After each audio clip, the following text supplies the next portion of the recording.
지난주에는 이 베드로가 자신의 이 경험에 갇혀서 하나님의 뜻, 하나님의 계획을 잘 깨닫지 못했다 이렇게 나누었었습니다. 그런 일이 있었습니다. 나누었는데 기억하시죠? 네, 감사합니다. 두 분이 오늘 생일 맞은 선희자매님이 아멘 해주셔서 힘이 되고요. 그랬는데 이제 하나님의 말씀이 들리지 않는다, 내 경험에 갇혀 있다라는 것은 사실은 이렇게 부드럽게 표현해서 그런 것이죠. 성경에 있는 단어를 쓰자면 베드로는 사실은 이 교만했던 것입니다. 베드로의 교만함 때문에 하나님의 환상을 보고서도 깨닫지를 못하는 거예요. 14절 보니까요. 우리 본문 10장 14절. 베드로가 이르되 주여 그럴 수 없나이다. 속되고 깨끗하지 아니한 것을 내가 결코 먹지 아니하였나이다 한데라고 얘기하거든요. 이 말이 무슨 말이냐면 하나님이 환상을 보여주셨잖아요. 먹어라. 하나님이 먹으라고 하실 때 속된 것을 먹으라고, 그러니까는 더러운 것을 먹으라고 하실 리가 없는데 주님이 말씀하셨으면 자기가 알고 있던 이 율법과 경험과 지식이 중요한 게 아니라 주의 말씀이 중요한 거잖아요. 그런데도 불구하고 베드로는 주님, 나는 이 속된 것을 율법에 내가 배우고 내가 알고 있던 율법에 의해서 속된 것을 먹을 수 없습니다 라고 주님 앞에 이야기하는 거예요. 조금 더 정확하게 리얼하게 표현하면 베드로가 이 철없는 청소년기나 이런 애들이 가끔 부모님들하고 대화할 때 부모를 가르치려 할 때 있잖아요. 여러분의 과거를 회상해 보세요. 다 여러분이 그런 경험을 수없이 쌓고 계실 텐데 그런 거죠. 베드로가 주님 이거는 더러운 거예요. 더러운 거, 속된 거. 주님 모르세요? 주님 아무리 배가 고프셔도 이걸 드시면 안 돼요라고 베드로가, 이 정신 못 차리고 베드로가 주님을 가르치는 듯한, 나는 먹을 수 없다 이거죠. 내가 배운 율법과 경험에 의해서는 이거는 도저히 내가 받아들일 수 없다라고 주님이 말씀하셨거든요. 반복해서 아니다, 먹어라. 아닙니다, 주님. 주님 아무리 배가 고파도 이거 드시면 안 됩니다.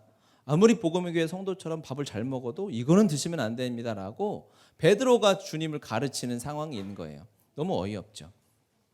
바로 이것이 뭐냐면 교만함입니다. 교만한 사람은 하나님의 말씀을 하나님의 말씀대로 잘 받지를 못하죠. 아예 안 받지는 않을 거예요. 왜? 자기 마음에 맞는 건 받아들이고 자기 마음에 맞지 않는 건 받아들이지 않는 거죠. 하나님의 말씀을 대하는 태도를 보면 내 삶이 겸손한가 교만한가, 내 마음밭이 어떤가가 드러나는 거예요. 제가 오늘 마침 우리 그로잉 요에 함께하는 우리 친구들이 4명이나 왔어요. 보이시죠, 뒤에? 우리 환영의 박수. 우리 친구들 와가지고 제가 하는 얘기가 아니라 오해하지, 여기 써놨어요. 여기 친구가 있어요. 애들 얘기, 그로잉 요에 써놨다고 여기다. 그로잉 요일을 1년간 하면서 제일 제 마음에 감동이 됐던 건, 제가 지금 처음 하는 게 아니라 제가 화요일 날 이제 컴패션 본부에 갔다 왔거든요. 이제 그로잉 요일가 2년이 됐어요. 그러니까 2년 동안 한국 교회 30개 교회가 하고 있고 내년에 12개 교회가 신규로 이제 또 교육을 받게 돼서 저를 갑자기 오라고 하더라고요. 그래서 신규 교육이니까 저희는 교육을 받았는데 왜 오라고 하지 봤더니 작년에 했던 30개 교회 중에서 가장 우수 사례로 우리 교회가 뽑혀가지고 저를 불러서 어떻게 했길래 그렇게 했냐고 얘기를 해달라는 거죠. 새로 하는 교회들한테. 그래서 질문들이 몇 개 있어요. 제가 하고 싶은 말 하면 또 많이 하잖아요. 그러니까 시간도 15분 딱 주고 질문 4개를 중심으로 얘기하라고 해서 그냥 서론만 하고 왔는데 선생님과 교회의 가장 큰 변화는 뭐냐? 제가 개인적으로 교사로서 아이들을 섬길 때 가장 큰 변화는 말씀을 대하는 아이들의 태도였어요. 예수님 하면 예수님에 대해서 예수님을 좋아해요. 그런데 우리는 예수님 하면 더 깊은 게 필요한 거죠. 교회를 좀 다닌 여러분들은 신앙이 시간이 흘러가면 흘러갈수록 주님을 더 뜨겁게 사랑해야 되잖아요. 그런데 주님만으로 안 되는 거야. 말씀도 더 깊은 무언가 그냥 신학적이고 성경의 당시 배경과 원어와 이러한 것들을 풀어 해줘야 그래 오늘은 뭔가 내가 알지 못하는 새로운 지식을 얻어감으로 인해서 말씀을 들었다라는 착각들을 하면서 말씀에 대한 순수함이 사라지고 내가 원하는 말씀들을 받고 아이들은 그렇지가 않더라고요. 예수님 이야기하고 예수님이 물을 포도주로 만들었다니까 제가 이제 이번 학기는 제 사무실에서 한 반이 하잖아요. 우리 연경쌤하고 아이들이 하는데 막 일을 하면서 계속 엿듣죠. 그런데 우리 여기 있는 아이들 반응이 너무 충격적이에요. 예수님 물을 포도주로 만들었다고 하면 우리는 그렇지 2000년 전에 그 포도주 맛있었겠다 이렇게 하고 넘어가는데 그 주님을 실제로 충격적으로 다가오는 거죠. 얼마나 충격이에요, 여러분. 예수님의 삶은 말씀 한마디 한마디가 우리의 삶에 너무 큰 충격 아니겠습니까? 그분의 삶은 너무 매력적이고 세상 예수님보다 매력적인 사람이 어디 있어요? 그렇죠? 예수님보다 더 우리를 빠지게 하는 사람이 어디 있어요? 아무리 멋있는 연예인이 뭐 드라마가 나와서 우리를 유혹하려 해도 주님과 비교할 수 없는 거죠. 그런데 우리는 종교의 한 부분으로 놓고 그러니까 주님이 하신 말씀이 너무 이해가 되는 거예요. 어린아이와 같지 아니하면 하나님 나라에 들어갈 수 없다라는 것. 말씀을 어떻게 반응하고 있느냐인 거죠. 그러니까 이 우리의 마음에 있는 교만함이 하나님의 말씀 앞에 깨어지길 바랍니다. 아멘. 주님이 우리의 교만함을 산산히 부수셔서 당신의 겸손함으로 채워주시기를 바랍니다. 이 베드로의 교만함이 어떻게 깨어지는지를 우리가 말씀을 통해서 보면서 주님이 우리를 당신의 뜻대로 인도하실 텐데 우리는 어떤 사람이 교만하고 목이 곧고 이러면 어떻게 하죠? 힘으로 눌러버리거나 그렇죠. 어른들이 아이를 가르치려 할 때 꼭 저희 가정의 이야기만은 아닌데 아니라고 할 수도 없는 이런 안타까운 상황이 있긴 한데 아이들이 막 잘못하고 그러면 교만해 보이고 버릇없이 굴면 힘으로 누르고 제압해서 그 교만을 굴복시켜서 무릎 꿇리고 회개하고 반성문 쓰고 다시는 그 길로 갈 수 없도록 이렇게 하죠. 그런데 주님은 그렇게 안 하시더라고요. 주님은 우리의 교만함을 어떻게 깨시느냐면 당신의 겸손함을 확 드러내시는 거예요. 그분의 겸손함을 만나니까 주님이 힘이 없으셨겠습니까? 주님이 말씀이 부족하십니까? 능력이 부족하십니까? 힘으로 제압하고 지식으로 제압하려면 우리의 교만함이 그 앞에 눌리는 거는 순식간이죠. 주님이 그렇게 하지 아니하시고 겸손의 왕으로 오신 그분이 당신의 겸손함을 우리의 삶의 이 인류 역사에 확 드러내시면서 이 땅에 있다 하는 자들, 가진 자들, 이런 사람들의 교만을 박살내시더라고요. 그래서 주님이 겸손의 왕으로 오신 거예요. 교만한 자는 하나님의 일하심을 하나님 말씀을 볼 수 없으니까. 그렇죠. 그래서 오늘 제목이 화목하게 하는 복음인데 화평하게 하는 복음. 화평하게 한다는 것은 그냥 예전에 친했다가 싸우고 절교했는데 다 친하게 하는 정도가 아니라 절대로 합쳐질 수 없는 죄인과 의인의 연합, 교만한 자와 겸손한 자의 연합을 이루기 위해서 주님이 이 땅에 복음으로 오셨다는 거예요. 어떠한 복음의 모습이냐면 겸손의 왕으로 이 땅에 오신 주님의 모습을 우리가 오늘 보기 원합니다. 스가랴 9장 9절에 예수님이 오실 것을 예언한 말씀을 보면 시온에 따라 크게 기뻐할지어다. 예루살렘에 따라 즐거이 부를지어다. 보라 내 왕이 내게 임하시나니 그는 공의로우시며 구원을 베푸시며 겸손하여서 나귀를 타시나니 나귀의 작은 것 곧 나귀 새끼니라. 왕으로 오신 그분이 얼마나 겸손하게 오셨는지 그 상징적으로 나귀 중에서도 그냥 어린 나귀 새끼를 타고 예루살렘으로 왕으로 입성하시는 거예요. 주님은 무엇을 뽐내고 자랑하고 싶으셨냐면 당신의 겸손하심이었어요. 우리는 예수님을 통해서 겸손하심을 봐야 될 줄 믿습니다. 우리가 닮아야 할 것은 예수님의 겸손하심이에요. 빌립보서 2장 6절에도 보면 같이 읽겠습니다. 그는 근본 하나님의 본체시나 동등됨을 취할 것으로 여기지 아니하시고. 아멘. 하나님이세요. 하나님인데 하나님과 동등됨을 취할 것으로 하나님의 그 모든 권위와 권세를 다 내려놓고 이 땅에 인간이 되어서 이 땅에 오신 예수님의 겸손함을 볼 수 있는 것이죠. 겸손하다는 것은 무엇일까? 오늘 말씀을 통해서 여러분이 예수님의 겸손함에 대해서 깨닫고 정리가 되셔야 합니다. 우리는 겸손하다고 하면 그냥 인사 잘하고, 우리 그거는 맞는 말이긴 하죠. 인사 잘하고 괜히 쓸데없이 나서지 않고 아는 척하지 않고. 여러분들도 겸손함을 그냥 그 정도로 생각하시면 이부 순서 때 저기 아니라 여기서 계셔가지고 율동해야 돼요. 어린 아이의 수준에서는 그게 겸손함으로 이해될 수가 있죠. 그런데 진짜 예수님의 겸손함이 어떻게 드러났는지를 말씀을 통해서 보시기 바랍니다. 보셔야만 합니다. 우리가 그 교만한 삶을 내려놓고 예수님처럼 겸손의 길로 가야 하기 때문에 그렇습니다. 이 고넬료의 태도가 정말 겸손함이었어요. 보면 베드로가 드디어 이제 고넬료의 집으로 들어오게 되죠.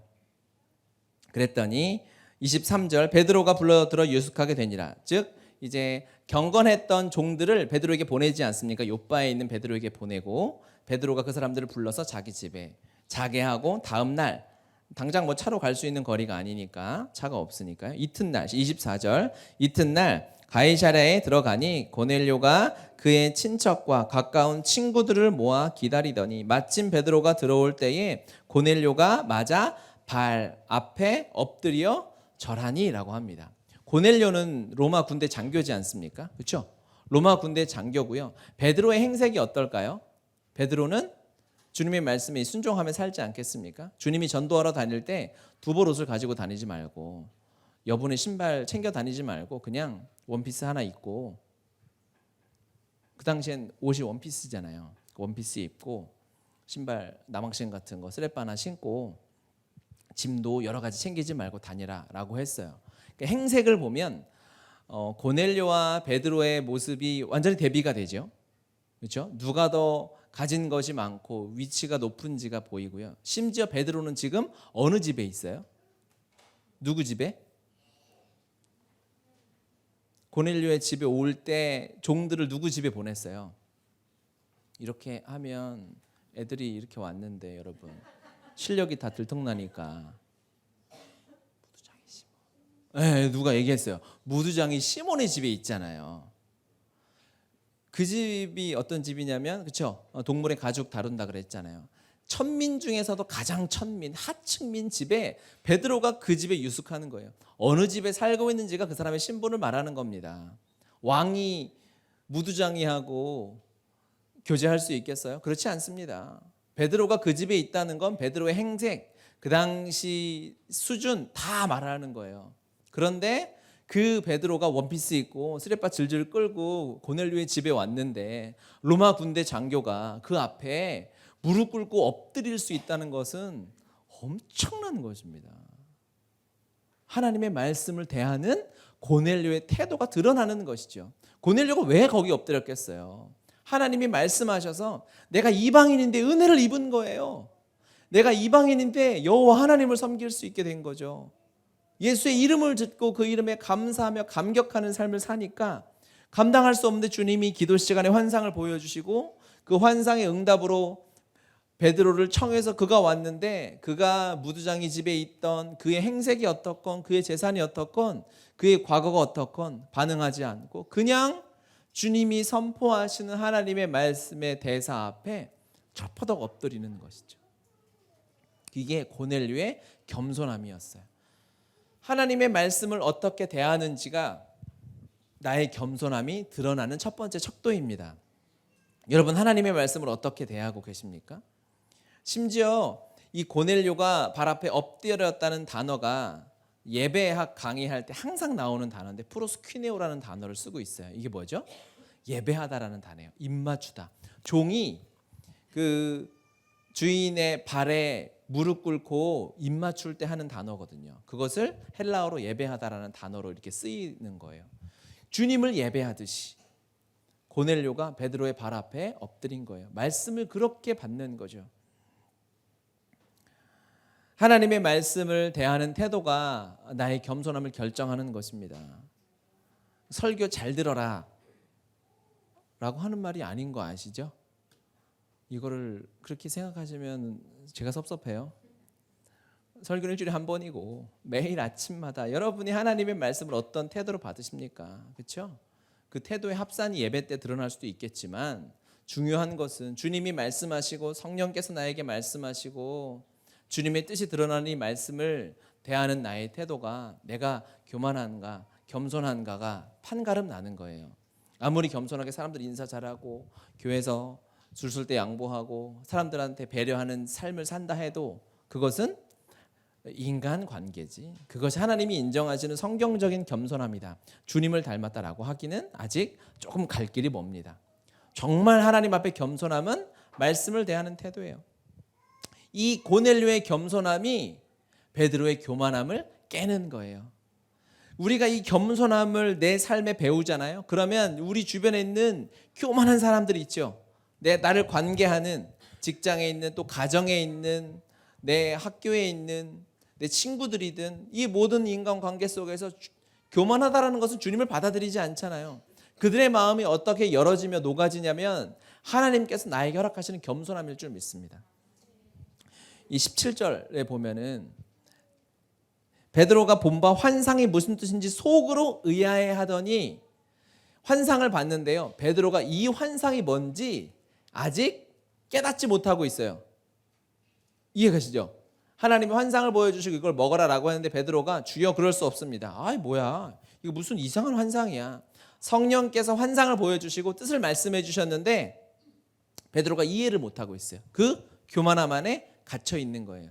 그런데 고넬료의 겸손함이 베드로의 발 앞에 무릎 꿇고 하나님의 겸손함, 예수 그리스도의 겸손함이 드러났을 때 베드로가 그때 깨닫게 되는 것이죠.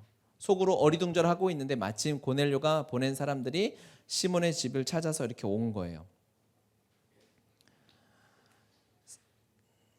34절 말씀 보겠습니다. 같이 한번 읽겠습니다. 34절 35절 베드로가 입을 열어 말하되 내가 참으로 하나님은 사람의 외모를 보지 아니하시고 각 나라 중 하나님을 경외하며 의를 행하는 사람은 다 받으시는 줄 깨달았도다. 베드로가 충격적이게도 예수님의 수제자인데 깨닫지 못하고 있었어요. 환상을 보고 음성을 듣고 했는데 깨닫지 못하고 있다가 고넬료의 겸손함이 베드로의 마음을 열고 베드로의 교만함을 깨고 그 안에 하나님의 겸손함으로 다가가니까 이게 이제 깨달은 거예요. 아, 그렇구나. 그때 깨닫고 나서 이제 이 역사가 새롭게 되는 것이죠. 주님이 베드로의 교만함을 산산조각 내시고 그의 마음을 여시고 무슨 일을 하시느냐? 이어서 보면 깨달았도다 라고 말씀하시죠. 그리고 44절 베드로가 이 말을 할 때에 성령이 말씀 듣는 모든 사람에게 내려오시니 베드로와 함께 온 할례를 받은 신자들이 이방인들에게도 성령 부어주심으로 말미암아 놀라니 이는 방언을 말하며 하나님 높임을 들음이더라. 이 베드로의 교만함이 고넬료의 겸손함 앞에 깨어지고 나서 이제 성령이 역사하시는 길이 열리는 것이죠. 그러니까 교만함이 왜 무서워요? 여러분 반대로 생각하면 왜 무서워요? 이 교만한 내 몸 한 덩어리가 내 마음, 이 굳은 마음이 뭘 막고 있어요? 성령의 역사를 가로막고 있는 거야. 와, 그냥 내가 교만해서 나 힘들고 옆 사람 힘들게 하는 정도가 아니라요. 성령의 그 은혜의 강물이 막 흐르는데 내가 댐처럼 물을 가득 막고 있는 거죠. 내 교만함이. 그 교만함이 깨지니까 성령이 임하셔서 드디어 이방인들에게도 성령이 역사하시는 은혜가 흐르게 되는 것입니다. 고넬료가 그러니까 우리 진짜 고마워해야 되죠. 진짜 천국에서 우리의 셀럽 고넬료를 우리가 만나면 정말 고맙다고 해야 되는 거예요. 얼마나 대단한 겸손함을 보여줬는지. 그래서 교만함이 위험한 것입니다. 하나님의 말씀이 들리지가 않아요. 교만하면 하나님이 역사를 하셔도. 같이 한번 잠언 말씀 한번 읽어볼까요? 18장 12절 사람의 마음의 교만은 멸망의 선봉이요 겸손은 존귀의 길잡이니라. 그러니까 교만하면 하나님의 말씀을 말씀으로 받지 않고 같은 눈높이에 보는 거죠.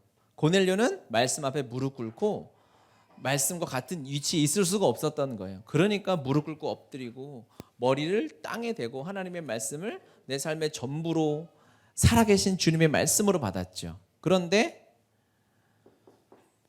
교만한 사람은 어떻게 할까요? 말씀을 그냥 눈높이에 두고 말씀을 나누고 분해하고 이 말씀이 맞아? 역사적으로 이게 맞는 거야? 판단하고 내 귀에 있는 말씀이면 순종하고 내 마음에 들어오지 아니하면 순종하지 않고 말씀이 내 마음에 들어오지 않을 때가 있어요. 그렇죠? 그럴 때 있어요? 네, 끄떡끄떡 하신 분들은 지금 걸려 넘어온 거예요. 정신 바짝 차려야지. 그거는 말씀이 잘못된 게 아니라 내가 잘못된 거예요. 하나님의 말씀이 어디 틀려요? 이 말씀이 이해가 안 되고 그러면 말씀 이거 어려워. 오늘 큐티 이상하네. 내일 해, 내일. 그럴 일이 아니라 큰일 난 거 아니겠습니까? 주님 어떤 교만이 또 내 안에 들어와서 이 말씀이 이해가 안 되고 어떤 세상의 잡생각이 내 생각을 끌어가서 말씀 앞에 내가 반응할 수 없으며 선포되는 하나님의 말씀이 내 마음에 울림이 되어지지 않으면 저 사람을 욕하고 손가락질하고 그럴 일이 아니라 내가 주님 앞에 매달리고 주님 이거 큰일 났습니다. 말씀이 내 마음에 들어오지 않습니다. 아침에 말씀을 펴야 되겠다라는 동기가 내 마음에 일어나지 않습니다. 라고 거기서 큰일 나야지 교만하면 하나님의 말씀이 존귀해지지 않아요. 무서운 것입니다. 그러니까 저 가끔 이렇게 TV나 이런 병원 같은데 어르신들 이렇게 저도 요즘에 병문안 좀 다녀보면은 이렇게 병원에 있으면 간호사들이 약을 갖다 주잖아요. 그러면서 요즘에는 이 법이 약이 이 약은 뭐고 빨간 약은 뭐고 핑크색은 뭐고 이렇게 설명해 주게 돼 있대요. 그래요. 어차피 설명 들어도 우리 하나도 모르잖아요. 그냥 먹고 털고 마는데 이게 나이가 엄청 드셔가지고 약간 이렇게 인생을 사셨던 연세 많으신 분들은 약을 먹을 때 몇 번 봤어요. 약을 이렇게 빼더라고요. 어디서 유튜브에서 봤나 책에서 봤나 항생제 난 너무 많이 먹으면 안 돼. 그리고 빼고 의사나 간호사보다 더 위에 있어요. 그래서 요즘에는 병원에 가서 의사한테 나 이 약을 처방해 달라고 하질 않나. 하나님은 지금 살아계시지 않습니까? 하나님 살아계시죠? 아멘이죠? 하나님 살아계신데 하나님이 살아계셔서 내 삶에 가장 합당하고 알맞는 말씀을 아침마다 말씀으로 큐티로 예배 때마다 부어주시는데 주님 이거 지금 나한테 필요한 이 약을 내가 지금 먹을 때가 아니라 나는 지금 복받는 말씀이 필요하니까 주여 이 말씀 내 마음에 드는 말씀 올 때까지 찾는 경우 똑같은 거예요. 얼마나 교만합니까? 의사 위에 서 있는 환자보다 더 교만한 것이 하나님의 말씀을 반응하지 않고 감동하지 못하는 말이에요. 또 교만이 위험한 것은 성령의 역사를 가로막는다고 했죠. 성령이 우리 안에 임하시면 영의 눈이 열려서 우리가 무엇을 보게 되냐? 하나님의 은혜를 보게 됩니다. 그렇죠? 할렐루야죠. 하나님의 은혜가 보여지면 내 삶의 불평이 떠나가요. 감사밖에 남지 않아요. 나의 교만이 가로막고 있는 성령의 가장 큰 역사는 뭐냐면 이제 말이 꼬였어. 내가 교만해서 성령의 역사를 막으면 우리가 가장 피해보는 것은 내 삶의 감사가 사라지는 거예요. 은혜가 안 보이니까. 은혜가 안 보여요. 그래서 로마서 1장 21절 말씀 우리 같이 한번 읽어볼까요? 우리 그로잉 이어의 친구들도 같이 한번 말씀 읽어볼게요. 보이죠? 네, 거의 끝나가요. 오늘 여러분들은 우리 아이들한테 고마워해야 돼요. 오늘 한 주가 은혜를 너무 주셔서 이게 설교 원고가 지금 반도 안 왔어요. 7페이지야 오늘은. 오늘 7페이지인데 어제 저녁에 이제 애들 온다고 해놓고 지금 3분의 1로 줄였어요. 너는 되게 고마울 거 어른들이. 그래서 확 끝내려고 이제 하고 하나만 더 하고 끝내려고 그래요. 말씀 같이 읽겠습니다. 하나님을 알되 하나님을 영화롭게도 아니하며 감사하지도 아니하고 오히려 그 생각이 허망하여지며 미련한 마음이 어두워졌나니. 우리 세 번역 읽어볼게요. 사람들은 하나님을 알면서도 하나님을 하나님으로 영화롭게 해드리거나 감사를 드리기는커녕 오히려 생각이 허망해져서 그들의 지각 없는 마음이 어두워졌습니다. 아멘. 우리 추수감사 때도 나누었지만 감사가 원어로 유카리스테오라 그랬잖아요. 그 안에 카리스라는 단어가 있다고 했잖아요. 은혜지 않습니까? 하나님의 은혜를 보면 감사할 수 있는 거예요. 하나님의 은혜를 내가 보지 못하면 내 삶에 감사가 없어지는 거예요. 그러면 거기를 뭐가 차지할까요? 내 마음에 불평, 짜증, 원망, 나의 욕심, 정욕들이 채우겠죠. 내 안에 감사는 내가 욕심을 버려야지, 제일 미워하는 마음을 버려야지, 이렇게 해선 되지 않아요. 하나님의 역사는 어둠을 어떻게 물러가게 합니까? 어두움 갈지어다 이렇게 하면 돼요? 빛을 비추면 되잖아요. 영적인 원리는 하나입니다. 내 안의 교만함은 예수 그리스도의 겸손함으로 채워야죠. 할렐루야. 내 마음의 불평과 원망과 이 잡생각들, 이 어긋난 내 성질머리들은 어떻게 채우느냐? 주님의 감사로 채울 때 사람이 바뀌는 거예요. 할렐루야. 화평하게 하는 복음은 주님이 이루신 이 놀라운 복음을 이것을 실제로 이루시고 이미 다 이루신 복음인 것이죠. 아멘입니다. 아멘. 주님의 감사. 어떠한 상황에서도 은혜를 발견하면 하나님의 음성의 말씀에 귀 기울이면 감사할 수 있는 여러분이 되시길 바랍니다. 마지막 한 가지 예화를 말씀드리고 마칠게요. 작년 6월 7일에 대구에 향기로운 은혜교회라고, 교회가 교회에 불이 난 게 아니고 교회 목사님의 사택에 불이 났어요. 새벽에 불이 나서 우리도 같이 기도했었어요. 예배 때 그런 일이 있었답니다, 여러분. 기도를 워낙 많이 하니까 무슨 기도했는지 모르시죠? 그러니까 기도 수첩을 적어야 되는데 기도도 하고, 근데 냉장고에서 불이 시작해서 30분 만에 집이 다 완전히 전소돼 가지고, 문제는 그 집에 이제 자녀가 4명이 있어요. 새벽 예배하는 시간이라 목사님은 안 계셨고 사모님과 아이들이 있었는데, 큰 아들은 군대에 가 있었고 이제 밑에 딸인데 둘째 딸, 그러니까 그 집의 셋째죠. 셋째는 친구 집에 가서 집에 없었고, 이제 그 집에 둘째와 넷째만 이제 사모님하고 같이 있었던 거예요. 그런데 어쨌든 뉴스에 나온 건 이제 둘째 딸이 불을 피하지 못해서 4층 집에서 이렇게 뛰어내려서 뭐 척추부터 골반뼈가 다 위로 올라와 내장이 다 망가지고 전신에 80도 화상을 입어서 병원에 한 12일간 입원해 있다가 진짜 많은 한국 교회가 많이 기도를 하고 섬겼었죠. 그런데 지금은 이제 천국에 가서 하나님 옆에서 안식을 누리고 있는데, 얼마나 그 충격적입니까? 그렇죠? 어떻게 그 가정이 살겠어요? 17살짜리 둘째 딸을 화재로 잃어서 하늘나라로 보낸 거죠. 그래서 우리도 안타까운 마음에 같이 기도도 하고, 정말 얼마 안 되지만 후원도 하고 그랬었습니다, 우리 교회가. 그런데 그런 이야기를 듣고 시간이 한참 흘렀는데 그 사모님이 이제 자기 SNS에 쓰신 글을 그저께 봤어요. 그 글을 읽어드리고 오늘 마치겠습니다. 제목이 뭐냐면, 그 글의 제목이 그것도 나의 사랑이다라는 거예요.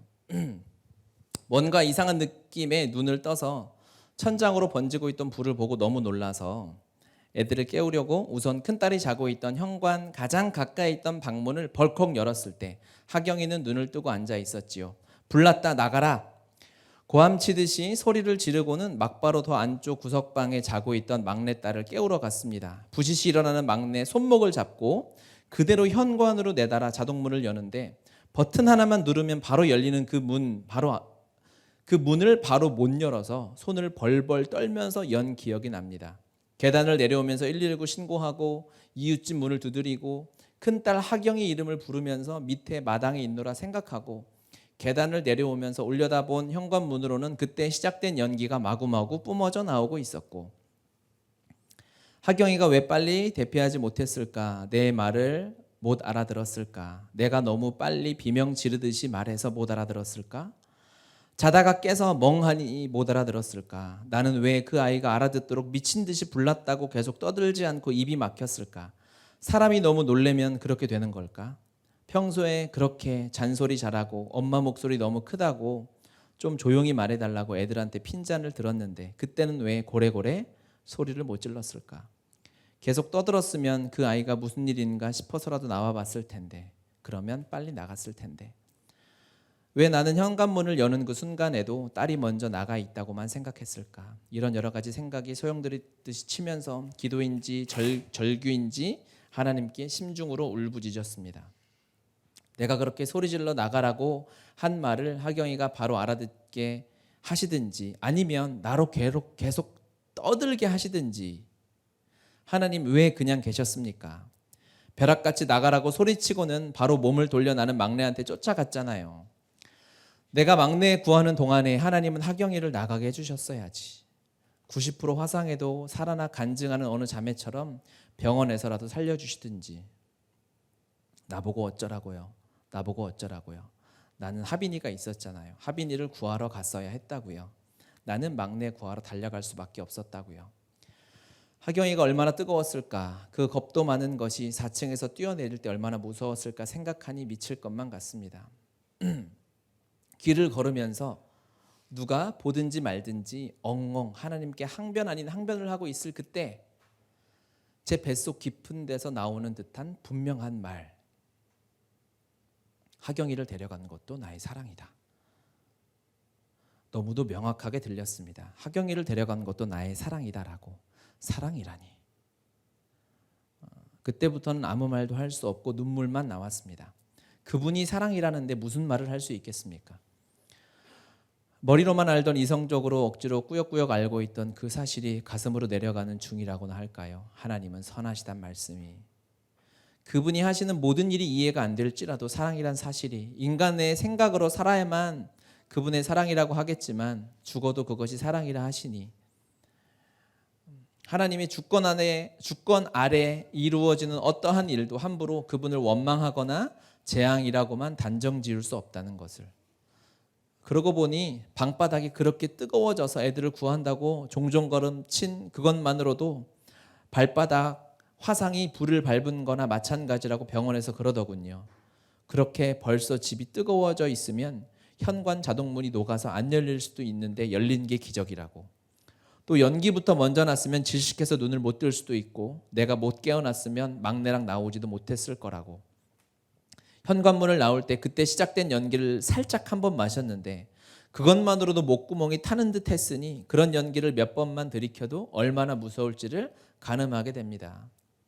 그 새벽에 집에 있던 3명이 다 자는 채로 까만 숫덩이가 되었어도 무슨 할 말이 있겠습니까? 생명을 주신 이가 걷어가시겠다는데 그 방법이 사고든 병이든 화재든 무슨 할 말이 있겠습니까? 살려주신 것만 해도 감사하지. 눈 뜬 것만 해도 감사하지. 몇십 초만 늦게 깨어나도 못 나올 수 있었는데, 딸이 병원에서 3일도 못 버틴다고 했다는데 열 이틀을 버텨주는 바람에 살려야 한다고 사방팔방 소식이 전해져 많은 분들의 기도와 사랑을 받게 된 것도 감사한 일입니다. 바로 사고를 당했으면 그냥 기사 한 줄로 끝났을 텐데 숨이 붙어 있으니 안타까운 바람에 많은 사람들이 간절한 마음을 보내주셨는지 아직도 느껴질 정도입니다. 이 모든 것을 생각하면 저는 감히 하나님께 왜? 라고 말할 수 없는 것입니다. 그날 까맣게 탄 채로 발견되지 않은 것만도 감사합니다. 우리 막내가 제일 경미하여 팔 부분 10cm 정도, 허벅지에 동전 2개 정도의 자국만 있고 차차 좋아질 것이니 그것도 감사합니다. 묵은 짐 싹 다 태워버렸으니 새 살림을 채워주신 것도 감사합니다. 수건이며 치약이며 필요할 것이라고 보내주는 손길도 감사합니다. 저도 딸도 얼굴은 다 괜찮아서 옷 입으면 화상의 표가 없으니 그것도 감사하고요. 그 상황 중에서도 돌보아주신 은혜가 이렇게 큽니다. 이 일을 지나면서 처절하게 깨달아지는 한 가지, 하나님을 정말 제대로 믿는다면 감히 하나님을 함부로 원망하지 않아야 하겠다는 것. 하나님의 계획이 무엇인지 다 알 수는 없어도 주인의 진심을 믿는다면 함부로 주인에게 반기를 들 수 없다라는 것. 만약 계속적으로 원망하는 마음이 생긴다면 내가 정말 하나님을 인정하고 있나? 하나님이 좋은 하나님이라는 것을 믿고 있나? 돌봐야 한다는 것. 앞으로 얼마나 더 딸 생각이 힘들지도 모르겠습니다. 얼마 전에 막내가 초등학교를 졸업했습니다. 꽃다발을 들고 사진을 찍는 아이를 보면서 저렇게 멀쩡해서 다행이다. 저 아이마저 잘못됐으면 어떻게 했나 생각하니 눈물이 울컥 나더라고요. 그런데 가족 사진을 찍는데 한 명이 없으니 그것도 묘한 슬픔이 착잡하게 바라보게 되었습니다. 그러나 그럼에도 불구하고 살려주신 그분의 의도대로 저는 열심히 살아보고자 합니다. 데려간 것도 나의 사랑이다. 그분이 사랑이라 하시니 저는 재앙으로 해석하지 않겠습니다. 그분이 사랑이라고 하시니 그저 믿겠습니다. 보고 싶고 애달아도 하나님의 사랑이 플랜 속에 담겨진 그 무언가를 믿고 가보겠습니다. 이 땅에선 닿을 수 없어도 마침내 그날에는 희미하다는 것이 분명해질 것이기 때문에 하늘 보좌 앞에서 다시 만날 재회를 앞두고 있으니 이 땅에서의 그리움은 감내하려 합니다. 데려간 것도 나의 사랑이다 잊지 않으렵니다. 이렇게 글이 끝나더라고요.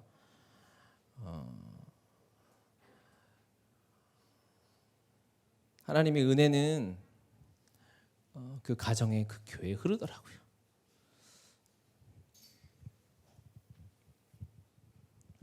그 교회가 교회 세대를 돈이 없어서 교회를 다 잃어버리고 카페 구석 하나 빌려서 어른 6명, 청년 4명이 드리는 교회래요. 거기서 은혜를 발견하니까